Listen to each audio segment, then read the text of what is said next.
Welcome back. Josh here, and today we'll be talking about Transformers: A Celebration.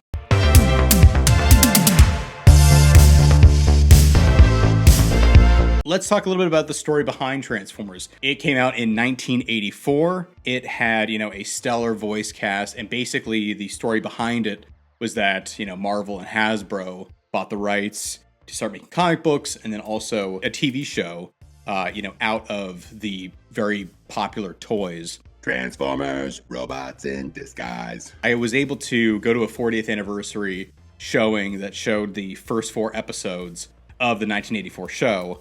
And they brought in the voice actors to be able to actually do the entire show.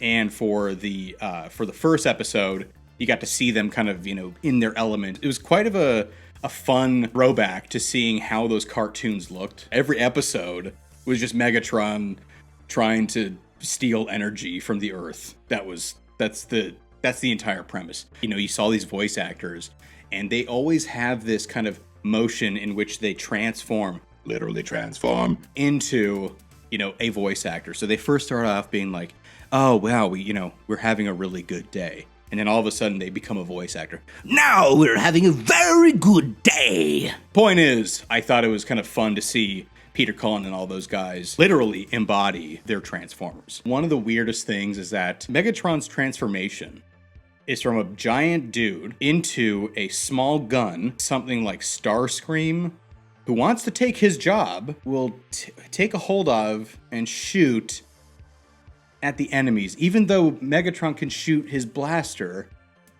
with his arm. What the it's just that you look at it and you're like, what? I think it's kind of cooler, if you think of it, Megatron as a toy, then yeah, it's cool with a kid because, the gun and... I don't know. We're here to celebrate Transformers by looking back at the good, the bad, and the rusty.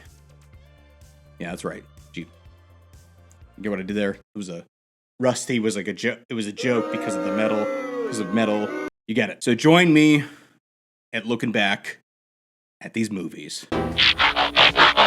Oh my gosh. So this one came out in 1986. So 2 years later after the show premiered.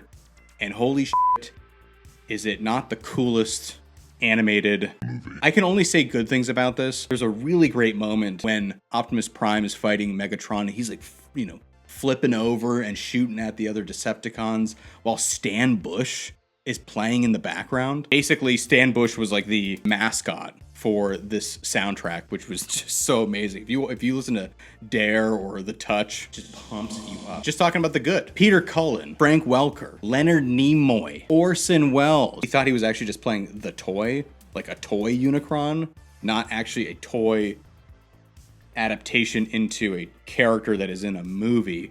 I mean, I guess he was right. He was always playing a toy. That amazing drunk bastard. Ah, the French champagne. They came out of the gate and they killed Optimus Prime in this. Spoiler alert, that was in a children's movie. It was just fucking cool. There is no bad. This is an amazing cartoon movie. That's it. Suck it. Moving on. Hitting right off the bat on the good. Peter Cullen is back doing Optimus Prime. We had Hugo Weaving. We have Mr. Smith as Megatron.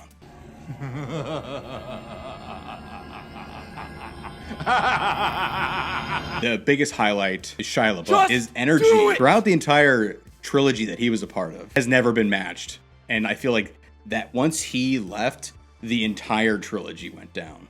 I mean, yeah, you could argue that it was never really up. So, Shia, Linkin Park. The actual soundtrack is amazing. The OST. Steve Jablonsky. That sounds like something Jack Black would make up. Amazing soundtrack. And it kept doing an amazing soundtrack throughout the series. Okay, and then the bad. It's a Michael Bay movie. So, a lot of the sweeps, the circular, wanting to get sick motion camera work. His storytelling is very overstuffed. I will say, though, even though if it's in the bad category, Michael Bay did some pretty amazing things, in early 2000s for what he set up with when it came to the CGI and the action scenes.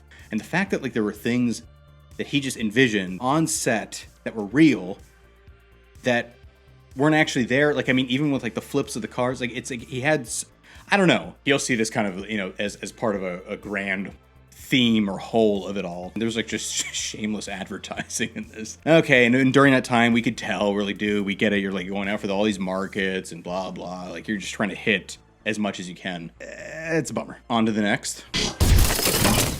The Good. Shia, John Turturro, they're such powerhouse actors. They know the kind of scene that they're in, and they know that what kind of script that they're, that they're having to spew out, but they do it at such a 110%. Gotta give them that, at least. That's it. The Bad. The whole MacGuffin for like the key for the Fallen, of having to do that whole thing, and like the ancient Egypt stuff, and like being in Egypt was just, it was kind of like it was weird that like they were able to make Egypt.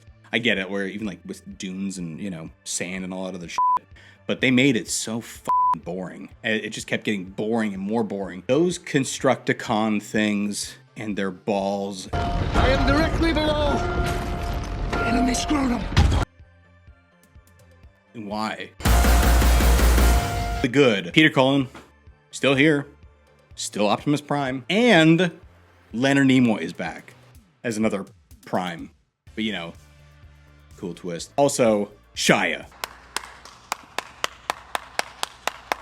Always Shia. I love him. I love him. Shia's the only one that can scream Optimus and it feel like you're there. Optimus! Optimus! And then also it being like kind of a third movie. I don't know if it was like just during this time, but the action and scale was 10 times that of the 2007 movie, maybe even the 2009 movie, between how some part of the invasion was happening to that weird worm shit going up the building. And then also the bad on this one. Rosie Huntington-Whiteley is hot. Trash. She's terrible. I think what happens is that when you have human characters, you're supposed to have that kind of human connection. But the problem is that it's being told by Michael Bay. And so it's kind of taking a backseat to other things that he wants to be able to highlight. And you can kind of see that in a lot of his movies, actually. He does something in most of his movies, and they hire actors that can take on the weight that is the movie. They have personalities that are main character personalities. It doesn't even make any sense! I'm the eldest boy! Now, on to... Oh my God! It's The Good. Optimus on a dinosaur.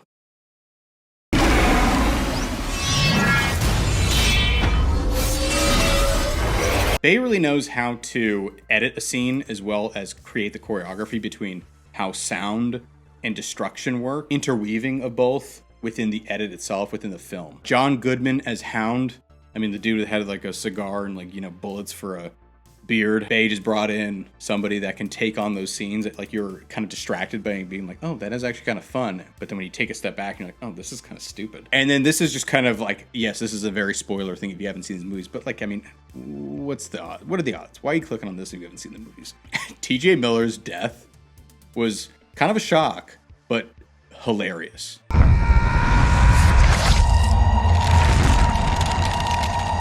Good job. Okay, and then the main bad.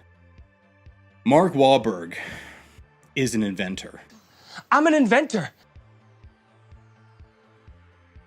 I don't know. That's like the thing where like he does not have that embodiment of an inventor. Maybe Stanley Tucci, him, but then he was also being, oh my God, he was being so annoying. Tucci is good. He just plays an annoying character named Josh. Now, look, I mean, this is kind of me being picky, but I've always hated this. When they were starting to really implement IMAX into movies, they did this thing where they would have IMAX scenes, IMAX ratios in those movie scenes, but then flop back and forth, and it just is somewhat disorienting and kind of shitty because there's certain scenes that do have that back and forth that try to show off the majestic part of IMAX. It doesn't look good. It doesn't like feel good within the momentum. I don't need to keep saying the story, right? Like I feel like that's just like an overall type of shit of the entire series. Besides the 1986 movie. It's Driving, he's driving. The Good. Well, my boy Dumas is back. If that is the sign that I consider to be good, that must mean that everything else is just shit, which is probably the truth. It just keeps getting worse and worse. Evil Optimus Prime, corrupted Optimus Prime was cool. I liked that they did that, and it kind of, gave it more of a holy shit stakes. Even though that he's been defeated quite a bit over the past couple movies. Whatever, we won't talk about that. I thought that was kind of cool. I mean, the whole historical connection with everything that they've been doing with this is like just it's so played out and boring, and it's so stupid with like Knights of the Round Table and like there's other Transformers and they've always been there. It's just been a super secret. That's where like the convoluted part of it comes in, and like the lack of timeline that they even use. But then they started to do these prequel things. We'll get to that, but it felt just so dumb. I can't believe I'm putting Anthony Hopkins in a bad category. Most of the time, he's just amazing. I think he knew that he had no idea what this movie was. He's a good presence, and he's always great to be around or like see him. But man, oh man, it's just like protect the history of the Transformers. Like Merlin's staff. This one was definitely like the last nail in the coffin for Bay's Transformers, and he did not do a very good job at it. But moving on. What are you? The good. The characters were well-rounded and they were fun. They knew, the comedic timing that works really well, especially with, John Cena and Haley Steinfeld. Like they did a really great job. They were not anything near Shia version or maybe even the stupidity I'm an inventor of Mark Wahlberg's. I never really understood the hype of Bumblebee just as a Transformer. It just didn't make any sense to me. So whatever. The bad were just, the Decepticons were just meh. The design, the nature of them all, not very interesting. Who really cares? Moving on. Ron Perlman as Optimus Primal is just a fantastic casting. They know that is what is on everybody's mind. The John Goodman thing, the Shia LaBeouf thing, bring back Peter Cullen, having Leonard Nimoy. They know how to have these powerhouses represent these things that we're just kind of believing them to be real, especially as a Transformer. It was very nostalgic for me because I started watching Beast Wars, or if you're in Canada, Beasties. Seeing Optimus Primal, this live action version, just looked really cool. While I don't think it'll get better than Orson Welles as Unicron, Colman Domingo did a fantastic job. And he was like the right choice, right voice choice. He was the right choice to voice Unicron. And now the bad. It's the fact that like now we're in these prequels that they were here before, so they didn't really crash land. Now they're being reintroduced again. How many times do we have to see the introduction of Optimus Prime? Yes, it's cool. It just like doesn't really flow well from one of the movies to the next. It's like Anthony Ramos and Dominique Fishback, while they're fine actors, they just were not a right fit for this. They didn't really have good chemistry. Not as like a romantic thing, but like more as just like a character to character. The whole like Diaz brother relationship and the callbacks and the messages back and forth and all that stuff. It's just like a Robert Downey Jr. eye roll. Like who cares?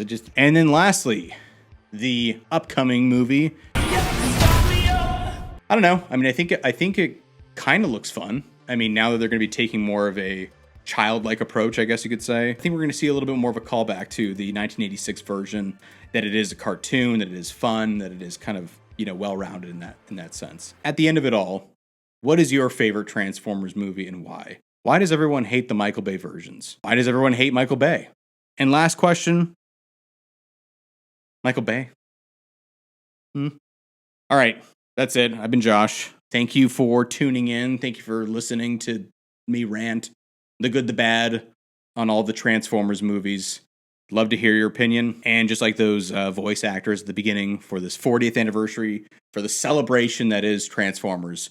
Autobots, roll out. That's it. That's all I got. Bye-bye.